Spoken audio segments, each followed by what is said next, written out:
பாதாள உலக குழுவைச் சேர்ந்த முக்கியமான நபர்கள் இந்தோனேசியாவில் நேற்று கைது செய்யப்பட்டமை உங்கள் எல்லாருக்குமே தெரியும்.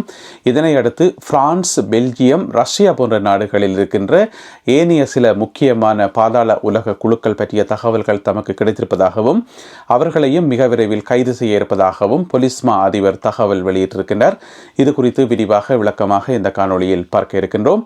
முன்னாள் ஜனாதிபதி ரணில் விக்ரமசிங்க அவர்களுடைய உடல்நிலை தொடர்ந்து மோசமாகி வருவதாக தகவல் ஒன்று வெளியாகியுள்ளது. அது குறித்தும் பார்க்க இருக்கின்றோம்.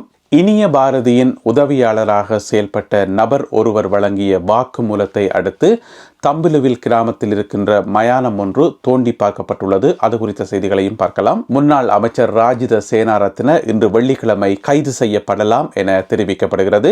இந்த செய்திகள் உட்பட மேலும் பல செய்திகளும் தகவல்களும் இன்றைய காணொளியில் காத்திருக்கின்றன. அத்துடன் ஒரு முக்கியமான கேலிச்சித்திரம், உதய கம்மன் பில அவர்களுடன் தொடர்புடைய ஒரு கேலிச்சித்திரம். எனவே எல்லாவற்றையும் தொகுத்து இந்த காணொளியில் பார்க்கலாம். தமிழடியான் சொந்தங்கள் அனைவருக்கும் வணக்கம். இன்று ஆகஸ்ட் மாதம் 29ஆம் தேதி 2025ஆம் ஆண்டு வெள்ளிக்கிழமை. வாருங்கள் காணொளிக்குள் போகலாம்.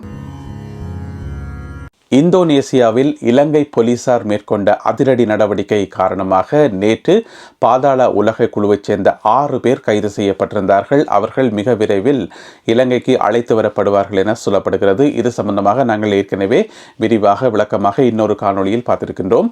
இப்போ பார்த்தீங்கன்னு சொன்னால் பொலிஸ்மா அதிபர் பிரியந்த வீரசூரிய அவர்கள் என்ன சொல்லியிருக்காருன்னு சொன்னால், இன்னும் நிறைய பாதாள உலக குழுக்கள் சம்பந்தமான தகவல்கள் கிடைச்சிருக்காம்.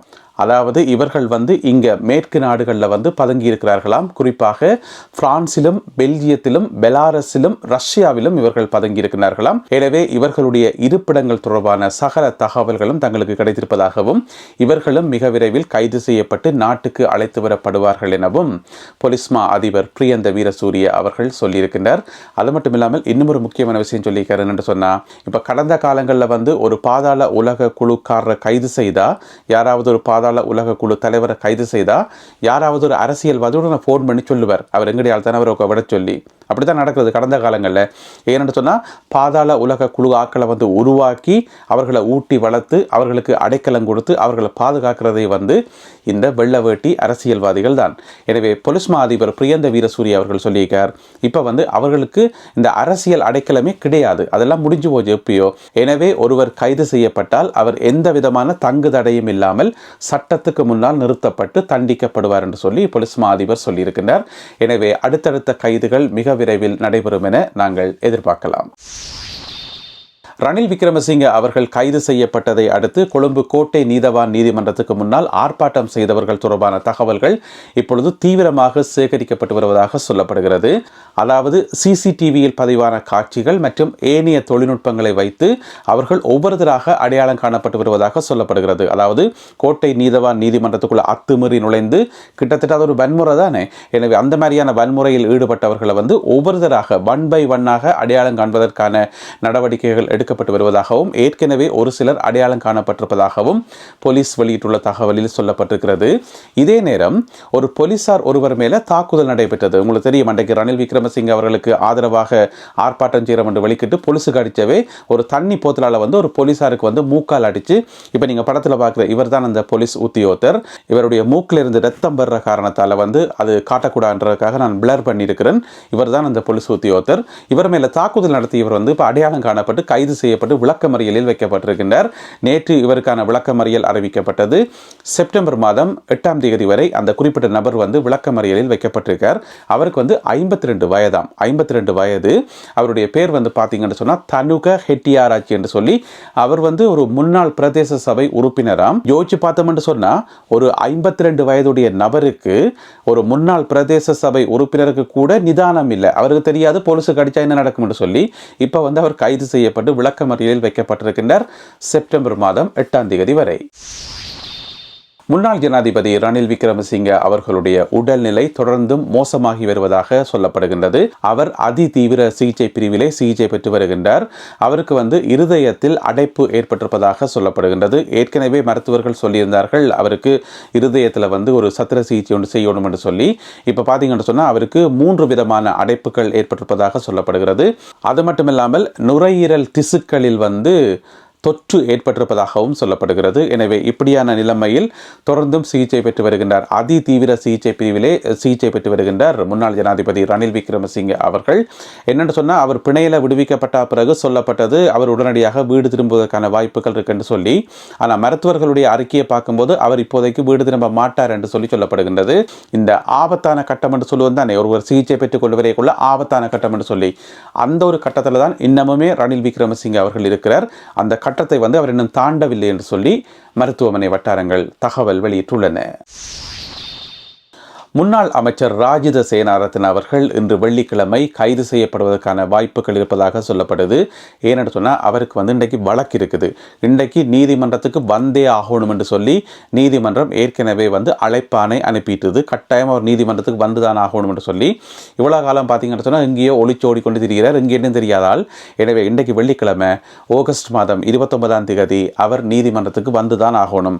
என்னென்னு சொன்னால், கொழும்பு மேஜிஸ்ட்ரேட் கோர்ட் இருக்கு தானே, நீதவான் நீதிமன்றம், அவையல்தான் உத்தரவு போட்டது ஆளை சரணாடியை சொல்லி நீதிமன்றத்துக்கு வர சொல்லி. அப்போ இவர் என்ன செய்கிறார், நீதவான் நீதிமன்றத்தின் அந்த உத்தரவை இல்லாமல் செய்யணுன்றதுக்காக உயர் நீதிமன்றத்தில் போயிட்டு ஒரு வழக்கு கொண்டு போட்டுக்கார் தன்னுடைய சட்டத்திறனிகளை வச்சுக்கொண்டு. ஆனால் உயர் நீதிமன்றம் அதுக்கு மறுத்துட்டுது. உயர் நீதிமன்றம் சொல்லியிருக்குது, கைது செய்கிறது தான் மேஜிஸ்ட்ரேட் கோர்ட்டினுடைய அந்த உத்தரவை நாங்கள் கேன்சல் செய்ய மாட்டோம் என்று சொல்லி. எனவே இன்றைக்கு கொழும்பு மேஜிஸ்ட்ரேட் கோர்ட்டில், கொழும்பு நீதவான் நீதிமன்றத்தில் அவர் முன்னிலையாகணும். முன்னிலையாகும் போது அவர் கைது செய்யப்படுறதுக்கான வாய்ப்புகள் பெரும்பாலும் இருப்பதாக சொல்லப்படுகின்றது. உங்களுக்கு தெரியும், வெள்ளிக்கிழமை என்று சொன்னாலே இலங்கையில் அதிரடியான சம்பவங்கள் நடக்கும். போன வெள்ளிக்கிழமை என்ன நடந்தது என்று சொல்லி எங்கள் எல்லாருக்குமே தெரியும். ரணில் விக்ரமசிங்கே அவர்கள் கைது செய்யப்பட்டிருந்தார்.